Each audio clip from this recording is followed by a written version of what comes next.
पन्नो Vakil सेवाणी foundation तरफ़ां बेराड़ी वारनि इलाक़नि में तालीम खां महरूम ॿारनि खे तालीम जो ज़ेवर ॾियण लाइ ॻोठ समूह चाचड़ में स्कूल जो इफ़्तिताह कयो वियो, जंहिंमें महिमान ख़ासि सिंध एजुकेशन फाउंडेशन जो मैनेजिंग डायरेक्टर अब्दुल क़दीर ऐं रीजनल हेड मक़बूल अहमद लग़ारी, district head Salahuddin Osto, programme officer madam Rizwana Mansoor Abro, Ayaz Ansari ऐं ग़ुलाम मुर्तज़ा रफ़ीक शेख ऐं ॿियनि स्कूल जे विज़िट करे स्कूल अंदरि पढ़ंदड़ शागिर्दनि तोड़े शागिर्दियाणियुनि खां सवाल पुछिया।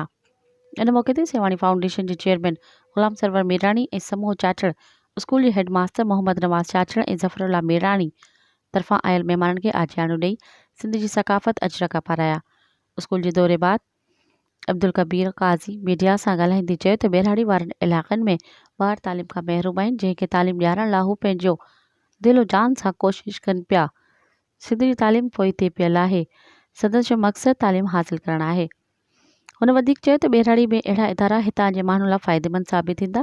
तालीम आम थियण सां ग़ुर्बत जो ख़ात्मो थी सघे थो ऐं जहालत बि ख़तमु थी वेंदी। मज़ीद ख़बरनि ऐं तफ़सीलात लाइ विज़िट कयो असांजी वेबसाइट www.awamiNewsHD.com ऐं ॾिसंदा रहो अवामी न्यूज़ HD।